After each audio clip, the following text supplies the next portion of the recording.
صحابی سے کیا فرما رہے ہیں؟ تمہارے اندر 2 خصلتیں ایسی ہیں جو اللہ اور اس کے رسول کو بہت زیادہ پسند ہیں. وہ کیا ہے؟ الحلم والاناہ. یہ سیکھنے کی چیز ہے، میرے بھی سیکھنے کی، آپ کے بھی. میرے اندر بھی یہ عیب ہے کہ یہ 2 صفات ہمارے اندر بھی نہیں ہے، آپ کے بھی ہو سکتا ہے. یہ سیکھنے کی چیز ہے. فرمایا ایک حلم، حلم کہتے ہیں برداشت. ایک ہے الاناہ، اناہ کہتے ہیں جلد بازی کے اگینسٹ، یعنی جلد بازی نہ ہو. ہر چیز میں آپ میچور سنجیدہ ہو کے اس کے تمام پازیٹیو نیگیٹو پہلوؤں پہ غور کر کے فیصلہ کریں. آپ یہ جو ہے نا ایک دم کھوپڑی گھوم گئی میری، یہ جو آج کل ایک فیشن ہے، بھائی فلاں نے ایسی بات کی میرے تو کھوپڑی گھوم گئی، میں تو ابے بھائی تو کھوپڑی تیری جس کے سامنے گھومی ہے، اگر اس کی تھوڑی سی گھوم گئی نا، تیری پوری 180 ڈگری پہ گھوم جائے اور اس کی صرف 1 ڈگری گھوم جائے، وہ اتنا پاورفل ہے کہ اس کا 1 ڈگری تیرے 180 ڈگری پہ بھاری ہوگا. تو کر کے کیا آیا ہے؟ ہمارے ایک جاننے والے نا بھری محفل میں اپنے باس کو یعنی فحش گالیاں دے کے آ گئے اور آ کے بتا رہے ہیں بھائی میں نے تو باس کو سنا دی. اس کے باس پاورفل آدمی تھا، اس نے کیس کر کے اندر کرا دیا انہیں. اب جیل کے اندر جا رہے ہیں. یار کیا ہو گیا یار، بڑی ٹینشن. اس کے بعد جا کے اس کے ہاتھ پاؤں جوڑے، اس کے پاؤں کے سر معاف کر دو، اس نے معاف کر کے بری کر دیا. تو یہ وہ لوگ ہیں جن کی کھوپڑی کسی بھی ٹائم پہ گھوم سکتی ہے. تو یہ کوئی کمال نہیں ہے ایک دم کھوپڑی گھومتے ہیں. ٹھیک ہے آدمی بعض دفعہ مذاق میں مجازن کہہ دیتا ہے کہ میری کھوپڑی گھوم گئی، لیکن فی نفسی ہی یہ کوئی اچھا کام نہیں ہے. الحلم کا معنی برداشت. برداشت کسے کہتے ہیں؟ کہ جیسے ہی کوئی بات آئی فوراً ری ایکشن نہیں ہونا چاہیے. سوچو، برداشت کرو، غصے پہ کنٹرول کرو. جب ٹھنڈا ہو جاؤں گا اس وقت بیٹھ کے فیصلہ کروں گا. اور انات کا مطلب فیصلے میں جلد بازی نہیں. جلد بازی کا مطلب کیا ہے؟ کیا 6 مہینے بعد فیصلہ کرنا ہے آپ نے؟ نا نا نا نا نا، بعض فیصلے تو 1 دن میں کرنے ہوتے ہیں. جلد بازی کی یہ ڈیفینیشن نہیں ہے کہ فوراً فیصلہ نہیں، یا 1 سال بعد، یا 5 سال بعد، یا 10 سال بعد. نا نا نا، جلد بازی میں فیصلے کا مطلب یہ ہے کہ جب تک آپ نے کسی کام کا ارادہ کر لیا، آپ نے کر لیا کہ یار اس کا میں نے یہ ری ایکشن دینا ہے، تو اس ری ایکشن پہ جب تک اس کے تمام پازیٹیو اور نیگیٹو پہلوؤں پہ غور نہ کر لیں اچھی طرح سے، اس وقت تک آپ نے فیصلہ نہیں کرنا کہ میں نے ری ایکٹ کرنا کیا ہے. چاہے وہ 1 منٹ میں کر لیں آپ، چاہے 1 سال میں کریں. بعض لوگ 1 منٹ کے اندر تجزیہ کر لیتے ہیں، تو وہ 1 منٹ میں اگر فیصلہ کر لیں گے تو یہ جلد بازی والا فیصلہ نہیں کہلائے گا. بعض 1 سال میں بھی نہیں کر پاتے، وہ 10 سال میں بھی کریں گے تو جلد بازی والا فیصلہ کہلائے گا. نہیں آ رہی بات؟ میرا خیال ہے یہ کوالٹی کسی کے اندر پیدا ہو جائے تو دنیا میں اس سے زیادہ کامیاب انسان کوئی نہیں ہے. اور سب سے زیادہ یہ کوالٹی ہمارے پیغمبر صلی اللہ علیہ وسلم میں تھی. یہی وجہ ہے کہ 23 سال میں پورے عرب کی کایا پلٹ دیا آپ نے. 23 سال میں ایسے پلٹ کے رکھ دیا پورے معاشرے کو. ایک معاشرہ جس میں جہالت، ایک معاشرہ جس میں توہم پرستی، فضول نظریات، ایک معاشرہ جو بیت اللہ کے اندر 360 بتوں کو رکھ کے پوجتا ہے. تو 13 سال تو آپ دعوت دیتے رہے. لیکن کیسی پالیسیاں آپ صلی اللہ علیہ وسلم نے اختیار کی ہیں کہ 23 سال میں ایسا کھڑا کر دیا امت کو کہ پوری دنیا میں اسلام پھیل گیا تھوڑے عرصے کے اندر. ایسی جماعت تیار کر دی. اس میں کیا ہے؟ آپ نبی کی سیرت میں ہر جگہ ایک چیز دیکھیں گے، جلد بازی آپ کو نظر نہیں آئے گی، غصہ نظر نہیں آئے گا، برداشت نظر آئے گی ہر جگہ. صلح حدیبیہ دیکھ لینا. صلح حدیبیہ میں 400 صحابہ فدائی حملے کے لیے تیار ہیں. فدائی ہی ہے نا کہ ہم جب تک ہماری شہادت نہیں ہو جاتی ہم لڑتے رہیں گے. ایک طرف اتنا جوش، اتنی طاقت، اتنی قوت، دوسری طرف صلح کے لیے کیا ہو رہا ہے؟ کتنی ایسی شرطیں رکھی جا رہی ہیں جو ساری مسلمانوں کے اگینسٹ جا رہی ہیں کہ بھئی وہاں سے کوئی مسلمان ہو کے اگر مدینہ آئے گا تو اس کو فوراً واپس کیا جائے گا. ادھر سے کوئی اگر کافر ہو کے چلا گیا تو ہم واپس کرنے کے مجاز نہیں ہے. نبی نے یہ شرط مانی. کیوں؟ آپ کو پتا تھا کہ اس سے جنگ ٹل رہی ہے. جنگ ٹالنے میں جو اسلام کو فائدہ ہے وہ جنگ کرنے میں فائدہ نہیں ہے. یہ 1400 صحابہ موت پر بیعت تو لے چکے ہیں، لیکن اگر ان کو شہید ہی کروانا ہے تو میرا تو سارا سرمایہ یہ تو لڑ کے شہید ہو جائیں گے. آگے تو پورا عرب کھڑا ہوا ہے، کس سے لڑیں گے یہ؟ تو میں نے ان کی بھی تو حفاظت کرنی ہے نا. آپ کے ماتحت لوگ اگر جان دینے کے لیے حاضر ہیں تو یہ ان کی خوبی ہے. لیڈر کی خوبی ہے کہ ان کی جان کو بچائے. وہ اس کی خوبی یہ نہیں کہ ٹھیک ہے جی چلو بسم اللہ کرو, اللہ مدد کرے گا. اللہ مدد کرے گا جب آپ زمینی قوائف پورے کریں گے, پھر مدد کرے گا. نوح علیہ الصلاۃ والسلام 40 لوگ ایمان لائے تھے, پوری دنیا ایک طرف تھی. کہیں بھی نہیں ملتا کہ نوح علیہ السلام نے عالم جہاد بلند کر دیا ہو کہ ہم 40 لوگ ہیں اب ہم لڑیں گے اللہ غالب کرے گا. کیونکہ اسباب کی دنیا میں 40 آدمی 40 لاکھ سے یا 40,000 سے لڑ نہیں سکتے. گراؤنڈ ریئلٹی کو دیکھ کر فیصلہ کیا جائے گا. آپ کہہ سکتے ہیں بدر میں بھی تو 313 1,000 پہ غالب آ گئے. تو بدر کی لڑائی اتفاقاً ہوئی ہے, رسول اللہ صلی اللہ علیہ وسلم کے ارادے سے نہیں ہوئی ہے. ارادے سے اسلام میں جو سب سے پہلی لڑائی ہوئی ہے نا وہ فتح مکہ ہے.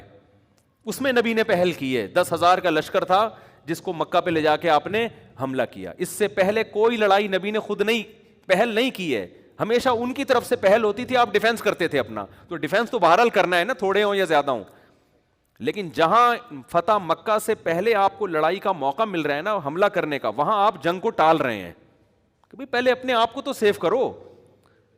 آج کیا دینداروں میں یہ خوبی نظر آتی ہے؟ مار دو, پھوڑ دو, توڑ دو. کبھی چیف کے خلاف تقریریں, کبھی فوج کے خلاف, کبھی ایجنسیوں کے خلاف, کبھی حکمرانوں کے خلاف.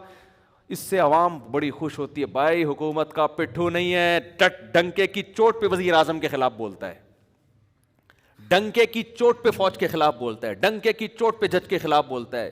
بول کے آؤٹ پٹ کیا ہے اس کا؟ نتیجہ کیا نکلا؟ کیا جج صحیح ہو گیا؟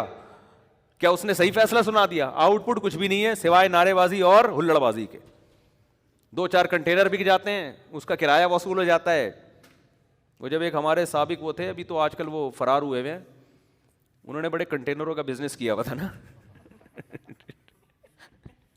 سابقہ حکومت کے خلاف بہت کنٹینر تھے. آج کل وہ مارکیٹس میں ادھر گئے ہوئے ہیں, یورپ میں کہیں, کینیڈا وینیڈا میرا خیال ہے کہیں گھوم رہے ہیں. میں نام نہیں لوں گا پھر خام خامے وہ نیا ایشو نہ کھڑا ہو جائے. تو انہوں نے بڑے زبردست کنٹینر لا کے فضول سا جلسہ جس کا نہ کوئی سر نہ کوئی پیر, اور لیلۃ القدر کی رات کے برابر آج کی رات جو جلسے میں شرکت کرے گا, رات اس کی لیلۃ القدر کی رات سے کیا ہوگی؟ افضل ہوگی. بھئی آپ کا ہدف کیا ہے؟ اب حکومت گرانا ہدف ہے, تو گرا کے ملک کو فائدہ ہو رہا ہے نقصان ہو رہا ہے؟ حکومت چلتی ہوئی جب گرتی ہے تو ملک کی ایسی کی تیسی ہوتی ہے, چاہے کوئی بھی ہو. آپ دیکھو نا, ہم بھی مسلم لیگ کے کوئی بہت زیادہ حامی نہیں ہیں, خامیاں خوبیاں سب میں ہوتی ہیں, لیکن حکومت جانے سے ملک کو فائدہ ہوا. ایماندار لیڈر آئے نہ آئے وہ ایک الگ بحث ہے, میں بھی کوئی پی ٹی آئی کی طرف نہیں جا رہا. لیکن جو آپ ماہرین سے ملو گے وہ کہیں گے بھائی حکومت اپنا ٹائم کمپلیٹ کرے, پھر بے شک دوسرا آدمی آئے, پھر آپ اس پہ بحث کریں, ایماندار ہے, نیک ہے, جو بھی ہے, جو ہم بھی کرتے رہتے ہیں کبھی کبھار غلطی سے, جو کرنا نہیں چاہیے, کیونکہ ایک نیا ایشو کھڑا ہو جاتا ہے کہ آپ نے عمران خان کو اچھا آدمی کیوں بول دیا. تو ہم نے کون سا قرآن حدیث بیان کر رہے ہیں, اپنی رائے بیان کیا, بھائی ہو سکتا ہے ہم سے غلطی ہوئی ہو, تو اس میں کیا ایسا, تو اس لیے میں نے یہ ٹاپک ہی چھوڑ دیا ہے. لیکن اصولی طور پر کیا ہے کہ ہمارے عوام بھی جذباتی, کسی لیڈر نے بھی کنٹینر لا کے رکھ دیے اسلام آباد میں, اس وزیر اعظم کو گراؤ. ایسا نہیں ہے کہ عوام پہلے ماہرین سے کوئی رابطہ کرے کہ بھائی کیا اس سے ملک کو, فی الحال یہ حکومت اگر چلی گئی ہمارا لیڈر تو آ جائے گا لیکن ملک کی واٹ تو نہیں لگ جائے گی کہیں, اس سے کسی کو کوئی غرض نہیں. بس مہنگائی بڑھ گئی ہے اور پیٹرول مہنگا ہو گیا ہے, گرا دو اس کو. ابے گرانے سے مہنگائی ڈبل ہو جائے گی. آپ دیکھو نا, حکومت گئی تو یہ گوادر والا پروجیکٹ کتنی تیزی سے بڑھ رہا تھا, اس کی ایسی کی تیسی ہو گئی کہ نہیں ہو گئی؟ ہم نے تو 2023 کی خوشخبریاں سنائی بھی تھی لوگوں کو, میرے بیانات ہیں, میں نے سارے ہٹوائے اپنے بیانات. ہٹا یار, لوگ ہمیں ماریں گے پکڑ کے کہ 2023 میں ہم سونے کے نوالے کھائیں گے. میرے بیانات ہیں, پروجیکٹر پہ پورا کیلکولیشن کر کے میں سمجھا رہا ہوں کہ ادھر گوادر پورٹ بنے گی, ادھر سے کنٹینر سے اتنا ٹیکس لیا جائے گا, اتنا ٹیکس ہے تو پھر اتنا ہمارا جو ہے نا سرمایہ بڑھنا شروع ہو جائیں گے. پوری کیلکولیشن کر کے میں نے 5-10 سال پہلے پوری کیلکولیشن کر کے بتایا کہ انشاءاللہ 2023 میں کھلا کھائیں گے تو ننگا نہائیں گے, معذرت کے ساتھ. لیکن وہ کیا ہے کہ گورنمنٹ کی کو کمپلیٹ ہی نہیں کرنے دیا گیا پروجیکٹ. وہ پروجیکٹ ابھی چل رہا تھا کہ حکومت گئی, جس سے گرین بس کا سارا یہ جو ہمارا کراچی کھدا پڑا ہوا ہے, سارے پروجیکٹ جہاں تھے وہیں کے وہیں دھرے کے دھرے. اب نئی حکومت آ کے تو اس کو تو بہت ٹائم لگتا ہے اس کو اٹھانے میں, لیکن قوم کے سامنے آپ یہ باتیں نہیں کر سکتے. قوم ہے جذباتی, اس کو نعرے, مہنگائی ہو گئی اڑا دو, یہ کر دو فلانا کر دو. تو بس یہ ہر گھر میں بھی یہی چل رہا ہے. بیگم نے الٹی بات کی, رکھ کے لگا دیا نا. رکھ کے لگا دیا.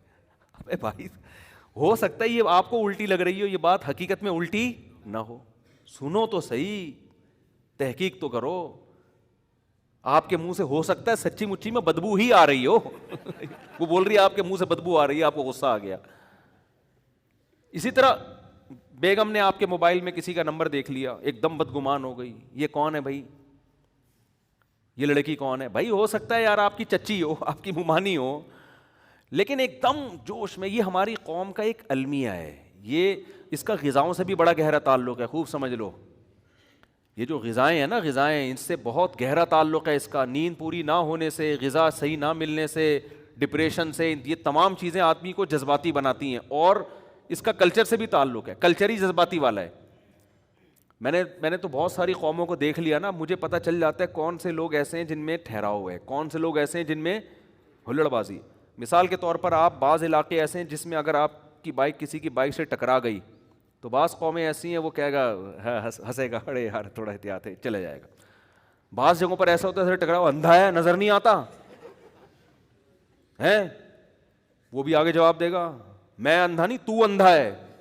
لڑ رہے ہیں گتھم گتھا. ابے تم نہ اس کو کوئی فائدہ ہو رہا ہے اس لڑائی کا, نہ اس کو کوئی فائدہ ہو رہا ہے. ٹکرا گئی, السلام علیکم, وعلیکم السلام, چلو بھائی آئندہ احتیاط کرو. اگلا بھی خود ہی سوچے گا یار اس طرح بائک ٹکرا بھی سکتی ہے, اب طرح تمیز سے چلو. یہ کلچر ہے, گھروں میں بھی ایسا ہی ہے, خاندانوں میں بھی ایسا ہی ہے کہ بعض جذباتی ہوتے ہیں. ہمیں یاد ہے ہمارے جب گارڈ وارڈ آنا شروع ہوئے نا تو کچھ تو آئے چلے گئے, تو میں نے دیکھا کچھ ہمارے گارڈ ہیں جو ایک دم سے کھوپڑی گھوم جاتی ہے ان کی. میں کہیں گاڑی اپنی پارک کر رہا ہوں, آگے رکشے والا کھڑا ہے, تو ہم رکشے والے سے ہم چاہ رہے تھے یار تھوڑا آگے لے جاؤ ہمیں گاڑی, یہاں آپ تو چھوٹی سی رکشہ ہے, آپ کہیں بھی لے جا سکتے ہو, تو آرام سے نا.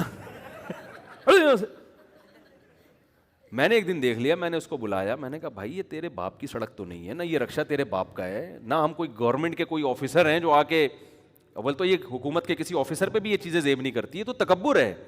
وہ اگر کہہ رہا ہے نہیں ہٹ رہا میں, تو نہ ہٹے, وہ ہمارے جیسی جتنی اس کی جگہ اتنی ہماری جگہ ہے.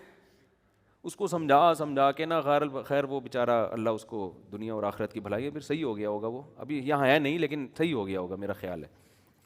تو یہ چیز یہ بہت مشکل سے ٹھیک ہوتی ہے, یہ چیز یہ انسان میں انسٹال ہو جاتی ہیں ایسی چیزیں کہ ایک بات آرام سے کہی جا سکتی ہے اور آپ اس کو الٹے طریقے سے کہنا شروع کر دو. اور زیادہ تر جو گھریلو جھگڑے, ملکی جھگڑے, پھڈے, یہ سارے اسی بیس پر ہوتے ہیں کہ آپ ایک دم ایکسائٹیڈ ہوتے ہیں اور ایک بات تمیز سے کہنے کی تھی, سمجھانے کی تھی, آپ بڑھ فائرنگ کرنا شروع کر دیتے ہیں, کھوپڑی گھومتی ہے. اور یہ فیشن بن گیا, میری کھوپڑی گھوم جاتی ہے, میں تو یوں, میں تو یوں. تو وہ جتنے سارے حادثات ہوتے ہیں کھوپڑی گھومنے والوں کے ساتھ ہی ہوتے ہیں, نارمل لوگوں کے ساتھ زیادہ تر حادثات